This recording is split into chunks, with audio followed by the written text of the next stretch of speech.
नमस्कार, on the spot news और PR breaking news देख रहे तमाम दर्शकों का बहुत बहुत स्वागत है। जैसा कि हम आपको जानकारी दे रहे हैं कि 22 नवंबर को पूरे प्रदेश में जो ब्लॉक समिति एवं जिला परिषद के जो चुनावों के अंतिम चरण में जिला फतेहाबाद, जिला सिरसा एवं जिला हिसार के जो आज चुनाव हैं वो संपन्न होने जा रहे हैं।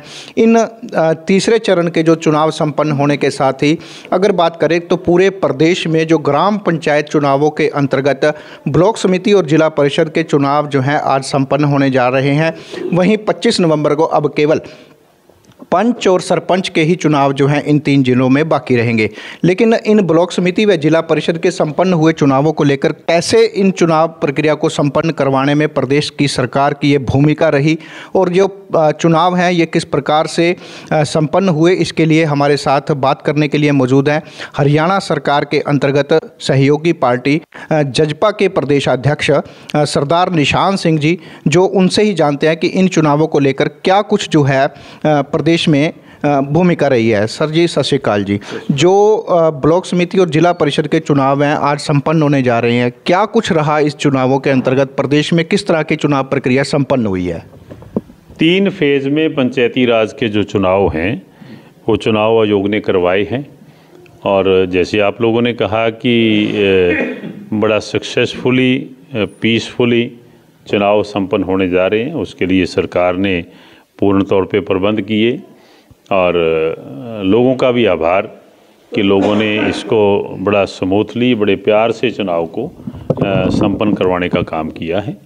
तो मैं मान के चलता हूँ कि ग्रामीण विकास का ये एक ऐसा स्रोत है पंचायती राज का चुनाव, जैसे शहरी विकास के लिए नगर पालिका के लोकल बॉडीज़ के चुनाव होते हैं, वो भी 3 टियर सिस्टम है, नगर पालिका, नगर परिषद, नगर निगम, और ये भी 3 टियर सिस्टम है, पंचायत समिति, पंचायत समिति और जिला परिषद। तो ग्रामीण विकास इसी तरह होना होता है, बहुत इम्पोर्टेंट चुनाव हैं। तो मैं मान के चलता हूँ कि पढ़े लिखे नौजवान इसमें जो है ना चुन करके आ रहे हैं और विकास के मामले में, डेवलपमेंट के मामले में बहुत हरियाणा के अंदर अच्छा होने जा रहे हैं। मैं उम्मीद करता हूं कि सभी लोग जो नए चुन करके आ रहे हैं उनको सबको बधाई भी देता हूं और उम्मीद करता हूं कि बहुत ईमानदारी से अपने अपने गांव का विकास कराने का काम करेंगे। सबसे बड़ी बात यह है कि जो अब जिला परिषद के चुनावों में जो चेयरमैन का पद होगा तो उसमें जो पार्टी किस प्रकार की भूमिका अदा करेगी? चेयरमैन के पद आरक्षित जहाँ हैं, अब कई जगह जनरल हैं, जनरल मैन का है, जनरल वुमेन का है, बीसी का है, एससी का है, एससी महिला का है, अलग अलग कैटेगरीज़ के हैं। और जहाँ जहाँ जिस ज़िले में जैसा रिजर्वेशन है उसी के मुताबिक चेयरमैन या चेयरपर्सन बनेंगे। तो उसका भी चुनाव चेयरमैन का भी इसी तरीके से होता है, यूनानिमस हो जाए, सभी लोग इकट्ठे होकर के बना दे, या वोटिंग हो जाए तो उसी तरीके से बन जाएगा। मैं समझता हूँ कि जिला परिषद एक पूरे ज़िले के अंदर ग्रामीण विकास का जो काम है उसके लिए फंड्स उसके थ्रू मिलते हैं, तो वो भी इसी तरीके से स्मूथली बढ़ेंगे। तो जो चेयरमैन का पद है, क्या पार्टी के सिंबल के चुनाव लड़ने वाले अथवा जो पार्टी समर्थित उम्मीदवार हैं उनको चेयरमैन बनाने का पक्ष करेगी? नहीं, किसी पार्टी ने भी सिंबल पे लोगों को चुनाव नहीं लड़ाया। 1-2 ज़िलों में भारतीय जनता पार्टी ने लड़ाया है, तो अदरवाइज़ सभी पार्टियों ने विदाउट सिंबल ही अपने समर्थित उम्मीदवार उतारे हैं। तो मैं मान के चलता हूँ जैसे चुनाव पहले हुए हैं कि एक सरपंच को यूनानिमस चुन लिया गया, मान लो पंच को चुन लिया गया, इसी तरीके से चेयरमैन का, चेयरपर्सन का जो चुनाव होगा वो यूनानिमस भी हो जाता है कई बार, नहीं तो जहाँ मेजॉरिटी वोट से उसका चेयरपर्सन या चेयरमैन चुना जाएगा। तो आज गांव मामूपुर से बात करते हैं। यहाँ पर जो है सरपंच पद के लिए चुनाव लड़ने में जो आपके बेटे हैं वो भी चुनाव मैदान में उतरे हुए हैं, तो इन गांव के लोगों को, गांव के विकास को लेकर अपने बेटे के पक्ष में आप कुछ कहना चाहेंगे? देखिए, सही मायने में पूछो, आप मुझे छेड़ रहे हो, मैं इस पक्ष में नहीं हूँ कि मैं आज यहाँ लोगों की कृपा से, लोगों के आशीर्वाद सहयोग से आज जो सेवाएं जननायक जनता पार्टी के प्रधान के तौर पे दे रहा हूँ, उसके सामने सरपंच का पद बहुत छोटा है।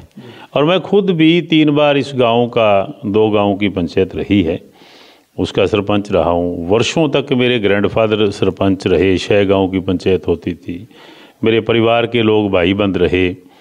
तो मैं इसको मानता हूँ कि आज ये बाकी लोग जो है ना, ये जिम्मेवारी को, इस दायित्व को निभाएं। लेकिन अब भाईचारा लोग गांव के, जिन्होंने मुझे आदेश दिया कि आप लोग ही, आपके परिवार का कोई व्यक्ति आए, तो मजबूरन मुझे बेटे को उतारना पड़ा, अदरवाइज मैं खुश नहीं हूँ। तो हम ये मान के चलते हैं कि अगर सरपंच पद का चुनाव हम लोग जीतते हैं तो गांव का चहुमुखी जो है वह विकास होगा। इसमें कोई दो राय नहीं। जो ये आदमी चुना जाता है वो प्रयास तो करता ही है। ये यहाँ थोड़ा और फ़र्क रहेगा कि हम लोग पहले से एक्सपीरियंस हैंड हैं, पहले हम ये जिम्मेवारियाँ निभा चुके हैं। वो आगे बच्चों को पता भी है, बच्चे समझते भी हैं, और बड़े लोगों के मार्गदर्शन में अच्छा काम करने का प्रयास करेंगे।